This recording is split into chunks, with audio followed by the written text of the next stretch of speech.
Hello friends, എല്ലാവർക്കും നമസ്കാരം. നിങ്ങളെ ഏവരും കാത്തിരിക്കുന്ന അലീനയുടെ നാളത്തെ വിശേഷത്തിലേക്ക് എല്ലാ കൂട്ടുകാർക്കും സ്വാഗതം. എല്ലാവർക്കും നല്ലൊരു ശുഭരാത്രി നേർന്നുകൊണ്ട് തന്നെ നമുക്ക് നാളത്തെ സൂപ്പർ ഹിറ്റ് വിശേഷത്തിലേക്ക് കിടക്കാം. അതിനു മുമ്പായിട്ട് ആരും നമ്മുടെ ചാനൽ ആദ്യമായിട്ട് കാണുന്നുണ്ടെങ്കിൽ ഇത് സബ്സ്ക്രൈബ് ചെയ്ത് വെച്ചിട്ടില്ലെങ്കിൽ തീർച്ചയായിട്ടും സബ്സ്ക്രൈബ് ചെയ്ത് വെച്ചോളൂ കേട്ടോ. അതിനൊപ്പം മാക്സിമം നമ്മുടെ വീഡിയോ ഇഷ്ടപ്പെടുന്നുണ്ടെങ്കിൽ ഒരു ലൈക്കും കൂടി അടിച്ചിട്ട് നമ്മുടെ വീഡിയോ കാണാൻ വേണ്ടി ശ്രമിക്കണേ. അപ്പൊ നേരെ വിശേഷത്തിലേക്ക് തന്നെ കടന്നാലോ. അപ്പൊ ഇന്നും പറയാനുള്ളത് നമ്മുടെ ശരണ്യയുടെ കാര്യം തന്നെയാണ്. അപ്പൊ തുടങ്ങുമ്പോൾ തന്നെ ശരണ്യയുടെ സീൻ തന്നെയാണ് കാണിക്കുന്നത്. നമ്മുടെ രോഹിത് ആണെങ്കിൽ ഒരു പ്രത്യേക മാനസികാവസ്ഥയിലാണുള്ളത്. പ്രത്യേക മാനസികാവസ്ഥ എന്ന് പറഞ്ഞാൽ വല്ലാത്തൊരു മാനസികാവസ്ഥയിലാണുള്ളത്. കുറെ ബിയറൊക്കെ പുള്ളി അകത്താക്കുന്നുണ്ട്. ഇതുവരെ ആ ഒരു അവസ്ഥയിലൂടെ നമ്മുടെ രോഹിത് കടന്നു പോയിട്ടില്ല. രോഹിത് അങ്ങനെ ഒരു പെൺകുട്ടിയായിട്ട് പ്രണയത്തിലുണ്ടായി, ആ പെൺകുട്ടിയായിട്ട് ആ പെൺകുട്ടിയായിട്ട് കിന്നരിക്കും, സല്ലപിക്കും. അപ്പൊ അങ്ങനെയുള്ളൊരു റിലേഷൻ അല്ലാതെ വേറൊരു റിലേഷൻ നമ്മുടെ രോഹിത്തിന് ഉണ്ടായിട്ടില്ല. അപ്പൊ അതുകൊണ്ട് തന്നെ രോഹിത്തിന് ഇതങ്ങോട്ട് ഉൾക്കൊള്ളാനായിട്ട് കഴിയുന്നില്ല. അങ്ങനെ നമ്മുടെ ഹരി ആ പെങ്കൊച്ചിനെ അകത്തേക്ക് കൊണ്ടുപോയി ബെഡിലൊക്കെ കിടത്തി കഴിഞ്ഞിട്ട് അവൾ ഇങ്ങനെ കുറെ നേരം നോക്കിക്കൊണ്ടൊക്കെ ഇരിക്കുന്നു. പിന്നെ കാണിക്കുന്നത് പുറകിൽ നിന്ന് രണ്ടാമന്മാരുണ്ടല്ലോ, മുടിയൊക്കെ ഉള്ള ഒരുത്തരും വേറൊരുത്തരും കൂടി നമ്മുടെ ഹരിയുടെയും ഈ പറയുന്ന ശരണ്യയും നിൽക്കുന്ന ആ റൂമിനകത്തേക്ക് കയറി പോവുകയും അപ്പോഴേക്കും തന്നെ നമ്മുടെ ഹരി ചോദിച്ചു, രോഹിത് എന്തിയെന്ന് ചോദിച്ചു. അപ്പൊ അവന്മാര് പറഞ്ഞു, അവൻ അവിടെ ഉണ്ട്, അവന് ഒരു വിളവും ലക്കും ഇല്ലാതെയാണ് നിൽക്കുന്നത് എന്ന് പറഞ്ഞപ്പോഴത്തേക്കും അത് സാരില്ല, അവൻ എന്തിയെ, അവനാണ് വേണ്ടത്, എന്റെ കൂടെ അവൻ വേണം. കാരണം എന്റെ കുടുംബത്തില് സത്യം പറഞ്ഞ ഞാൻ നാറി വിളറി നിൽക്കുന്ന ഒരവസ്ഥയാണ്. പക്ഷെ ഈ ഒരു ഇതിൽ ഇവനും കൂടെ ഉണ്ടെങ്കിൽ എനിക്കൊരു പിടിബലമല്ലേ. അപ്പൊ അവനും കൂടെ വേണമെന്ന് പറഞ്ഞത് ട്രാപ്പിലാക്കാൻ തന്നെ, നമ്മുടെ രോഹിത്തിനെ ട്രാപ്പിലാക്കാനുള്ള ഉദ്ദേശം തന്നെയാണ് ഹരിയെ. അപ്പൊ രോഹിത്തിനെ ഇങ്ങനെ വിളിച്ചപ്പോഴത്തേക്ക് രോഹിത് പറഞ്ഞു, ഇല്ല ഞാൻ വരുന്നില്ല എന്ന് തന്നെ രോഹിത് പറയണം. എന്നിട്ട് രോഹിത് അങ്ങോട്ട് നോക്കാനുള്ളൊരു ആ ഒരു മാനസികാവസ്ഥ പോലും രോഹിത്തിനില്ല. അപ്പൊ ഇവന്മാർ എന്ത് ചെയ്തു, പെട്ടെന്ന് ആ ഡോർ അങ്ങ് ക്ലോസ് ചെയ്യാണ്. പക്ഷെ ആ ഡോർ ഒരു ചില്ല് ഡോറാണ്, അത് ഞാൻ പറഞ്ഞായിരുന്നു, ഒരു ഗ്ലാസ് ആണ്. അപ്പൊ ആ ഗ്ലാസ്സിൽ ഇങ്ങനെ എന്തോ മങ്ങിയ ഒരു ഇതില് കൂടെ നമ്മളെയും കാണിക്കുന്നുണ്ട്, അതുപോലെ രോഹിത്തും കാണുന്നുണ്ട്. ആ പെൺകുട്ടിയെ അവിടെ ഇട്ട് കാണിക്കുന്നതെല്ലാം രോഹിത്ത് കാണുക. രോഹിത്തിന്റെ സമനില തന്നെ തെറ്റിപ്പോവാണ്. കാരണം 3 പേര് ചേർന്നാണ് ഒരു പെൺകുട്ടിയോട് ക്രൂരത ചെയ്യുന്നത്. ഇപ്പൊ ഒരാളാണെങ്കിൽ, നമുക്ക് കാമുകനാണെങ്കിൽ ആ ഒരു ലെവലിലാണെന്ന് ചിന്തിക്കാം. ഇത് കാമുകൻ തന്നെ കൊണ്ടു കൊടുക്കുകയാണ്. 2 കൂട്ടുകാരന്മാർക്കും കൂടി ചേർന്ന്, അവര് 3 പേരും കൂടെ ചേർന്നാണ് സത്യത്തില് ഈ പെൺകുട്ടീനെ ബലാത്കാരമായിട്ട് തന്നെ ആ പെൺകുട്ടീനെ നശിപ്പിക്കുന്നത്. ഈ 3 പേരും കൂടെ ചേർന്ന് തന്നെയാണ്. അവളാണെങ്കിൽ അബോധാവസ്ഥയിലാണ് ഉള്ളത്. അങ്ങനെ അവൾക്ക് എന്തൊക്കെയോ മനസ്സിലാവുന്നുണ്ട്, അവളെ ഒച്ച വെക്കാൻ നോക്കുന്നുണ്ട്, പക്ഷെ പുറത്തൊന്നും വരുന്നില്ലാത്തൊരവസ്ഥ. ഈ സമയത്ത് രോഹിത് ഇതൊക്കെ കണ്ടിട്ട് രോഹിത്തിന് തലയ്ക്ക് ഭ്രാന്ത് പിടിക്കുന്ന രീതിയിലായിട്ട് രോഹിത് അവിടെ പോയിരുന്നിട്ട് ഉറക്ക പൊട്ടിക്കരയാണ് കേട്ടോ. രോഹിത്തിന് ആ ഒരു അവസ്ഥയിൽ എന്ത് ചെയ്യണം എന്നറിയില്ല. രോഹിത്തിന് അങ്ങോട്ടേക്ക് പോകാൻ പറ്റുന്നില്ല. അതിന്റെ കൂടെ തന്നെ ഇവന്മാർ ആ പെങ്കൊച്ചിനെ എന്തൊക്കെയാണോ ചെയ്യുന്നത്, ആ പെങ്കൊച്ചിന്റെ വസ്ത്രങ്ങളൊക്കെ മാറ്റുന്നതൊക്കെ ഇവൻ കാണുന്നുണ്ട്, രോഹിത് കാണുന്നുണ്ട്. അപ്പൊ അതൊന്നും കണ്ടു നിൽക്കാനായിട്ടൊന്നും സാധിക്കുന്നില്ല. സത്യം പറഞ്ഞു കഴിഞ്ഞിട്ടുണ്ടെങ്കിൽ അമ്മയും പെങ്ങന്മാരും ഉള്ളവർക്ക്, അവരെ അംഗീകരിക്കുന്നവർക്ക് ഇതൊന്നും കണ്ടു നിൽക്കാനായിട്ട് സാധിക്കത്തില്ല. അത് 3 പേര് കൂടി ചേർന്നാണ് ഒരു പെൺകുട്ടീനെ നശിപ്പിക്കുന്നതെന്ന് ഓർക്കണം. അതും കോളയിൽ എന്തൊക്കെയോ കലർത്തി കൊടുത്ത്, അവളുടെ അറിവോടെ ആണെങ്കിലും വേണ്ടില്ല, ഇത് അവളുടെ അറിവോടെ അല്ല. അത് ഒരു പാവപ്പെട്ട വീട്ടിലെ പെങ്കൊച്ചാണ്. ആ പെങ്കൊച്ചിന് ഒരുപാട് സ്വപ്നങ്ങൾ ഉള്ളതാണ്. അത് വരുന്ന വഴിക്ക് തന്നെ നമ്മുടെ ഹരിനെ കുറിച്ചും ഹരിയുടെ വീട്ടിനെ കുറിച്ചും, നിന്റെ വീട് ഭയങ്കര വലിയ വീടാണല്ലോ, അതൊക്കെ ഞാൻ ഇനി നോക്കണ്ടേ, അതല്ല ഇനി ഞാനല്ലേ നോക്കണ്ടെന്നൊക്കെ പറഞ്ഞ് അതിങ്ങനെ ഓരോ സങ്കല്പങ്ങളൊക്കെ ഇങ്ങനെ ഓർത്ത് വരുന്നൊരു പെങ്കൊച്ചായിരുന്നു. ഹരിയെ അത്രയ്ക്കും സ്നേഹിച്ചു തന്നെയാണ്, അവൾ അത്ര വിശ്വാസത്തോടു കൂടി തന്നെയാണ് അങ്ങോട്ടേക്ക് വന്നത്. അപ്പൊ ആ കുട്ടിക്ക് ഉണ്ടാകുന്ന അവസ്ഥ എന്ന് പറഞ്ഞു കഴിഞ്ഞിട്ട് അത് കണ്ടു നിൽക്കാൻ നമ്മുടെ രോഹിത്തിനും പറ്റുന്നില്ല. രോഹിത് ആണെങ്കിൽ ആ പരിസരത്തേക്ക് പോകുന്നേ ഇല്ല. രോഹിത്തിന് യൂസ് ചെയ്യാൻ പറ്റുന്നില്ല അവളെ. യൂസ് ചെയ്യാൻ പറ്റുന്നില്ല അവളെ. ആ ഒരു മാനസികാവസ്ഥയിലാണ് രോഹിത് ഉള്ളത്. ഏതായാലും രോഹിത് അവിടെ നിന്ന് ഇതെല്ലാം കഴിയുന്നതിന് മുമ്പ് തന്നെ രോഹിത്തിന് അവിടെ നിൽക്കാൻ പറ്റുന്നില്ല. അപ്പൊ രോഹിത്തിന് അവിടെ നിൽക്കാൻ പറ്റാത്തത് കൊണ്ട് തന്നെ രോഹിത് അവിടെ നിന്ന് നേരെ എങ്ങോട്ടേക്ക് പോവാണ്, നേരെ നമ്മുടെ ബാലചന്ദ്രന്റെ, അതായത് നെടുമ്പുരയ്ക്കൽ വീട്ടിലേക്ക് തന്നെ ചെല്ലുകയാണ്. അപ്പൊ വല്ല ബിയർ ഒരു 2 or 3 കുപ്പി ഫുൾ അകത്താക്കിയിട്ടാണ് രോഹിത് അവിടെ നിന്ന് പോകുന്നത്. രോഹിത് ഇതെല്ലാം കണ്ടു നിൽക്കാൻ പറ്റില്ല. കുറെ നേരം രോഹിത് നോക്കി നിന്നു എന്നുള്ളത് സത്യമാണ്. എന്നിട്ട് രോഹിത് നിലവിളിച്ച് കരഞ്ഞിട്ട്, ഒന്ന് നടക്കാൻ പോലും പറ്റാത്ത രോഹിത് എങ്ങനെയൊക്കെയോ ആ ബുള്ളറ്റിലാണല്ലോ പോയത്. ആ ബുള്ളറ്റ് ഉന്തി തള്ളി എങ്ങനെയോ നെടുപുരയ്ക്കൽ വീട്ടിലെത്തി. അവിടെ ചെന്നപ്പോ തന്നെ വൈകിട്ടായി കേട്ടോ. വൈകിട്ട് ഒരു സമയത്താണ് ചെന്നത്. അപ്പൊ നമ്മുടെ കൃഷ്ണമോളും ഉണ്ടായിരുന്നു ആ ഒരു സമയത്താണ്. അപ്പൊ പിന്നെ കാണിക്കുന്ന സീൻ എന്ന് പറഞ്ഞിട്ടുണ്ട് അലീനയാണ്. അപ്പൊ അലീന അവിടെ ഉള്ളപ്പോഴത്തേക്കും കൃഷ്ണമോള് വന്ന ഉടനെ അലീന പറഞ്ഞു, ആ മോളൊരു കാര്യം ചെയ്യാം, ഡ്രസ്സൊക്കെ ചേഞ്ച് ചെയ്തിട്ട് നിന്റെ സ്പെഷ്യൽ കോഫി ഞാൻ ഇപ്പൊ തന്നെ ഇട്ടുകൊണ്ട് വരാന്ന് പറഞ്ഞപ്പോ, അല്ല ബബുദേച്ചി വന്നില്ലേ, ഇല്ല ബബിത ഇതുവരെ വന്നില്ല. ഓ, ഇതെന്തൊരു സംഭവമായി ഈ വീട്ടിൽ നടക്കുന്നതെന്ന് എനിക്ക് അറിയത്തില്ല. ഈ ബബിതേച്ചി ഇത്ര നേരമായിട്ട് എന്താ വരാത്ത? കോളേജ് വിടുന്ന സമയമൊക്കെ കഴിഞ്ഞല്ലേ? അതൊന്നും എനിക്ക് അറിയില്ല മോളെ. കോളേജ് വിടുന്ന സമയമൊക്കെ കഴിഞ്ഞിട്ടുണ്ടായിരിക്കും. ഇനിയിപ്പൊ ആ മറ്റവന്റെ കൂടെ കറങ്ങി നടക്കുകയാണോ എന്ന് അറിയില്ലല്ലോ എന്ന് പറഞ്ഞപ്പോഴത്തേക്കും ബബിതേച്ചി പഠിച്ചോളും. ബബിതേച്ചി പഠിക്കും. പഠിക്കാതെ ബബിതേച്ചിയോട് നമ്മൾ എത്ര പറഞ്ഞു കൊടുത്തിട്ടും കാര്യമില്ല. ലീന ചേച്ചി എന്താന്ന് വെച്ചാൽ കാണിക്കട്ടെ. അല്ല, രോഹിയേട്ടന് വന്നില്ലേ? ഇല്ല, അവനും വന്നില്ല. അവൻ ഇന്ന് രാവിലെ പോയതല്ലേ. അവരാണെങ്കില് അമ്മേനെ കാണാൻ ഹോസ്പിറ്റലിൽ എത്തിയില്ല എന്ന് അച്ഛൻ എന്നെ വിളിച്ചപ്പോ പറഞ്ഞത്. അപ്പൊ രോഹിതേട്ടൻ അമ്മേനെ കാണാൻ ഹോസ്പിറ്റലിൽ ചെന്നില്ല? അപ്പൊ രാവിലെ രോഹിതേട്ടൻ കോളേജിൽ പോണം, അതുപോലെ തന്നെ അമ്മേനെ കാണാൻ പോണം എന്നൊക്കെ പറഞ്ഞുകൊണ്ട് ഒരു 7:30 ആയപ്പോഴും ഇവിടെ നിന്ന് ഇറങ്ങിയതല്ലേ. അപ്പൊ അത്ര നേരത്തെ എന്തിനായിരിക്കും ഇറങ്ങിയത്? അതൊന്നും എനിക്ക് അറിയില്ല മോളെ. ഏതായാലും ഞാന് നിന്റെ അച്ഛനോട് പറഞ്ഞിട്ടുണ്ട്, ബബിതേനെ രോഹിത്തിനെ ഒന്ന് ശ്രദ്ധിച്ചോളെന്ന് പറഞ്ഞിട്ടുണ്ട്. അവര് പോകുന്ന വഴിയൊന്നും അത്രയ്ക്ക് നല്ല വഴിയൊന്നും അല്ല. ഇന്ന് രോഹിത്തിന് എന്തൊക്കെയോ ഒരു വെപ്രാളവും പരവേശവും ഒക്കെ ഇവിടെ നിന്ന് ഇറങ്ങിയപ്പോ ഉണ്ടായിരുന്നു. അതെനിക്ക് നന്നായിട്ട് മനസ്സിലായെന്ന് പറഞ്ഞു കേട്ടോ.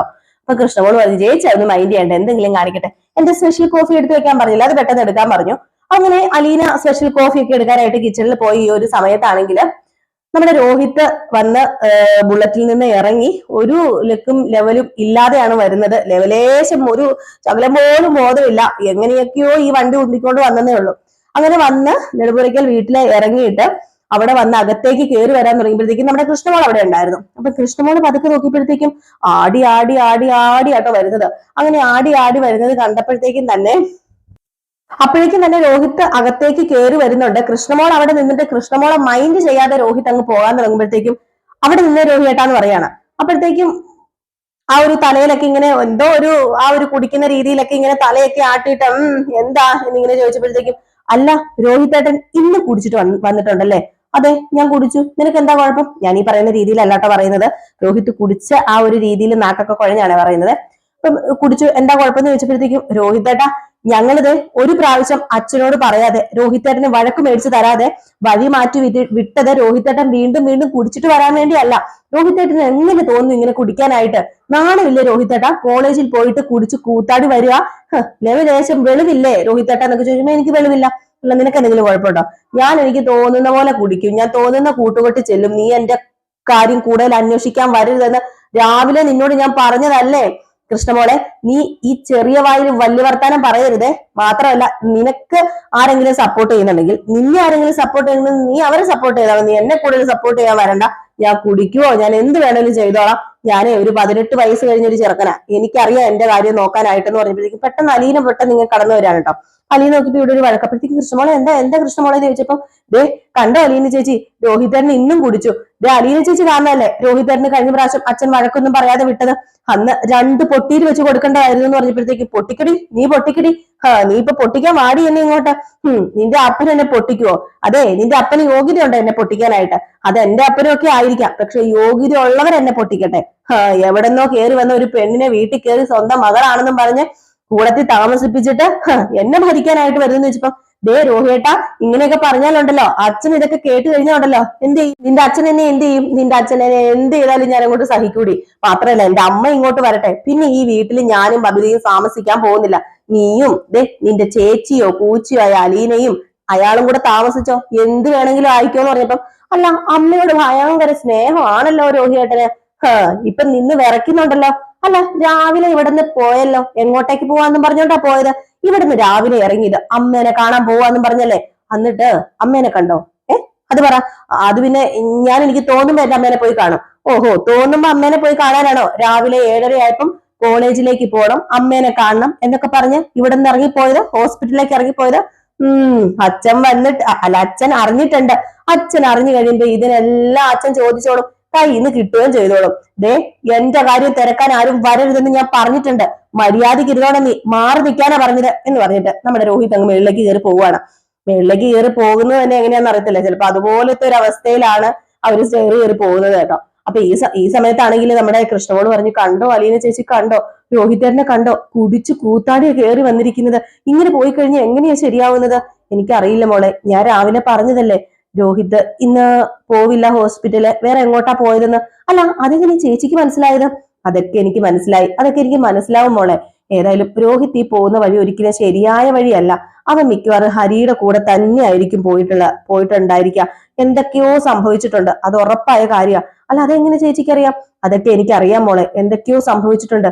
മിക്കവാറും ഇതൊരു വലിയ പ്രശ്നം തന്നെ ആകാനാ ചാൻസ് കൂടുതൽ. എന്റെ മനസ്സ് അങ്ങനെ പറയുന്നുണ്ട്. മാത്രല്ല ഹരിയുമായിട്ടുള്ള കൂട്ടുകെട്ട് അവസാനിപ്പിച്ചില്ല എങ്കിൽ ദേ നിന്റെ ഏട്ടൻ രോഹിത് ഉണ്ടല്ലോ, വല്ലാത്ത പ്രശ്നത്തിൽ ചെന്ന് അകപ്പെടും. എങ്ങനെയെങ്കിലും അച്ഛനോട് പറയണം ഹരിയുമായിട്ടുള്ള കൂട്ടുകെട്ട് രോഹിത്തിനെ കൊണ്ട് അവസാനിപ്പിക്കാനായിട്ട്, ഇല്ലെങ്കിൽ ശരിയാവില്ല എന്നൊക്കെ ഇങ്ങനെ പറയാണ്. അപ്പൊ ഈ ഒരു സമയത്ത് പിന്നെ കാണിക്കുന്ന സീൻ എന്ന് പറഞ്ഞു കഴിഞ്ഞാല് ഹരിനെയാണ് കേട്ടോ. അപ്പൊ ഹരി ആണെങ്കില് ആ പെങ്കൊച്ചിനെ എല്ലാ കാര്യങ്ങളൊക്കെ ചെയ്തതിന് ശേഷം ഇവന്മാരെല്ലാവരും കൂടി ഒന്നും അറിയാത്ത ഭാവത്തിന് അവളുടെ ഡ്രസ്സൊക്കെ എടുത്ത് ഇടിയിപ്പിച്ചിട്ട് ഒന്നും അറിയാത്ത ഭാവത്തിന് തന്നെ നിൽക്കുകയാണ്. അപ്പം ഈ പെങ്കൊച്ചിന്റെ കുറെ വീഡിയോയും ഫോട്ടോസും ഒക്കെ ഹരിയും കൂട്ടുകാരന്മാരും കൂടെ ചേർന്ന് എടുക്കുന്നുണ്ട്. ഇവള് സത്യം പറഞ്ഞു കഴിഞ്ഞിട്ടുണ്ട്, ഇവക്ക് എന്തോ ബോധമുണ്ട്, അവിടെ എന്തൊക്കെയോ നടന്നു എന്ന് ഇവക്ക് നന്നായിട്ട് അറിയാം. പക്ഷെ എന്താണ് എന്ന് ക്ലിയർ അല്ല. പക്ഷെ നമ്മുടെ ഹരി ബ്ലാക്ക് മെയിൽ ചെയ്യാൻ പോവാണ് കേട്ടോ. അവളെ കൊണ്ടുവിടുന്നതും അവള് പോകുന്നതും ഒക്കെ കാണുമ്പോൾ നമുക്ക് മനസ്സിലാകും വല്ലാത്തൊരവസ്ഥയിലാണ് ആ പെങ്കൊച്ച് പോകുന്നത്. മിക്കവാറും ആത്മഹത്യ ചെയ്യുമോ എന്ന് പോലും അറിയത്തില്ലാത്തൊരവസ്ഥയാണ്. കാരണം അങ്ങനെ ഒരു ഇതാണല്ലോ അതിന് കിട്ടിയിരിക്കുന്നത്. ആ ഒരു അവസ്ഥയിലാണ് ഉള്ളത്. അപ്പൊ ഹരി ആണെങ്കിൽ ഇവളുടെ ഫോട്ടോ എടുത്തു വെച്ച് അതൊക്കെ കണ്ട് ഇങ്ങനെ ആസ്വദിക്കുക കൂട്ടുകാരന്മാരൊക്കെ ആയിട്ട്. അവന്മാരാണെങ്കിൽ സെറ്റഡാന്നൊക്കെ പറഞ്ഞ് കൈയൊക്കെ കൊടുത്തിട്ട് എല്ലാ അവന്മാരും കൂട്ടൊക്കെ വിട്ട് പിരിഞ്ഞു പോകുന്നുണ്ട്. ഹരിക്കാണെങ്കിൽ യാതൊരു ഇതുമില്ല, ഒരു കൂസലും ഇല്ലാതെയാണ് ഹരി വീട്ടിലേക്ക് ചെന്ന് കയറുന്നത്. എന്തോ വലിയത് എന്തൊക്കെയോ നേടിയെടുത്തൊരു മട്ടാണ്. മാത്രല്ല ഇനിയിപ്പൊ അടുത്ത കേസിനെ പിടിക്കാൻ വേണ്ടിയുള്ളൊരു ഇതും കൂടെയാണ് കേട്ടോ. ഇപ്പം അവനൊരു 6 മാസം ഒരു പെണ്ണിനെ കൊണ്ട് നടക്കും, അതിൽ കൂടുതൽ കൊണ്ട് നടക്കത്തില്ല. കൈ കിട്ടി കഴിഞ്ഞിട്ടുണ്ടെങ്കിൽ പിന്നെ അതിന്റെ ആ ഒരു ഇതങ്ങ് പോയി. അപ്പൊ ഹരി അങ്ങനെ ആയതുകൊണ്ട് തന്നെ ഹരി വീട്ടിലേക്ക് കയറി ചെല്ലുന്നു. ഹരി കയറി ചെല്ലുമ്പോ തന്നെ ആകപ്പാടെ ഹരിയുടെ ഒരു കള്ളലക്ഷം നമ്മുടെ കമല കാണുന്നുണ്ട്. കമല ചോദിക്കുന്നുണ്ട്, എന്താടാ നിനക്ക് പറ്റിയത്, എന്താ ആകപ്പാടെ നീ വല്ലാത്തൊരവസ്ഥയാണല്ലോ, എന്താടാ പറ്റിയെന്ന് ചോദിച്ചപ്പോഴത്തേക്ക് ഒന്നുമില്ലമ്മേന്ന് പറയുമ്പോ എന്തോ ഒരു കള്ളക്കളി ഉണ്ടല്ലോ, എന്താ ഇനിയിപ്പം പോലീസുകാരും അല്ല ഇവിടെ അന്വേഷിച്ച് കയറി വരുമോ? ദേ ഹരി, ഞാനൊരു കാര്യം പറഞ്ഞേക്കാം. എപ്പോഴും നിന്റെ അച്ഛൻ പറയാറുണ്ട്, അതുപോലെ നിന്റെ ഏട്ടനും പറയാറുണ്ട്, ഞാനാണ് നിനക്ക് വളം വെച്ച് തരുന്നത് എന്ന്.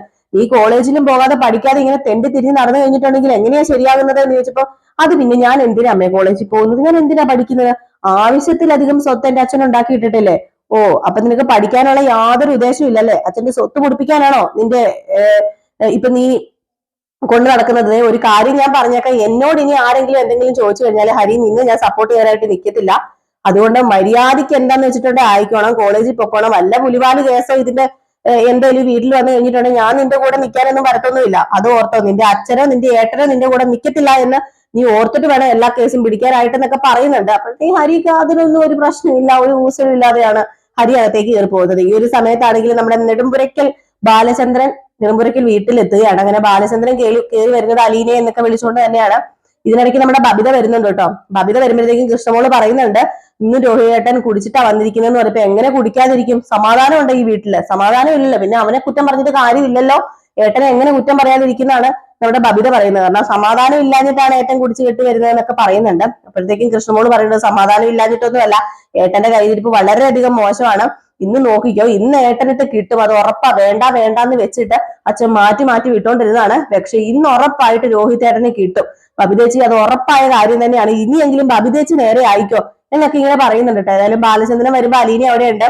അലീന ആണെങ്കിൽ ബാലചന്ദ്രനെ ചായയൊക്കെ കൊടുക്കുന്നുണ്ട്.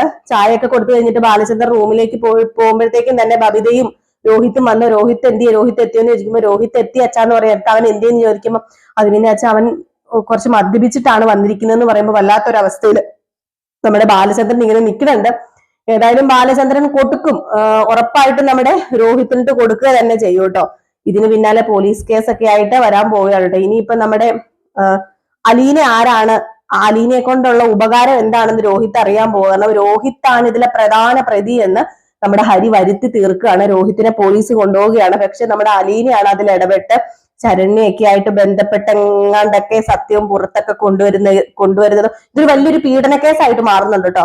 അതായത് പത്രത്തിലൊക്കെ വന്ന് വലിയൊരു പീഡന കേസായിട്ട് മാറുകയാണ്. അപ്പൊ അതിൽ നിന്ന് എങ്ങനെയൊക്കെയോ നമ്മുടെ അലീനയുടെ ബുദ്ധിയൊക്കെ പ്രകാരമാണ് രോഹിത്തിനെ അവിടെ നിന്ന് രക്ഷിച്ചെടുക്കുന്നത്. പക്ഷെ രോഹിത്ത് ഈ കൂട്ടത്തിൽ ഒന്നും ചെയ്തിട്ടില്ല, അവിടെ പോയി എന്നുള്ളതല്ലാതെ രോഹിത്ത് പ്രതിയേ അല്ല. അപ്പം അതൊക്കെ നമ്മുടെ അലീനയും ബാലചന്ദ്രനൊക്കെ കൂടി ചേർന്നാണ് ഈ ഒരു കേസ് തെളിയിച്ചെടുക്കുന്നത് കേട്ടോ. അപ്പൊ എല്ലാവരും കാത്തിരിക്കുക അടുത്ത വിശേഷത്തിനായിട്ട്. അപ്പൊ അടുത്ത വിശേഷവുമായിട്ട് കാണാം. അപ്പൊ തീർച്ചയായിട്ടും ഇഷ്ടപ്പെടുമെങ്കിൽ ലൈക്ക് അടിക്കാൻ മറക്കരുത്. അതുപോലെ തന്നെ സബ്സ്ക്രൈബ് ചെയ്തേക്കണം കേട്ടോ, ആരെങ്കിലും ആദ്യമായിട്ട് കാണുന്നുണ്ടെങ്കിൽ. നെക്സ്റ്റ് വീഡിയോ ആയിട്ട് വരാം. Tata, bye bye.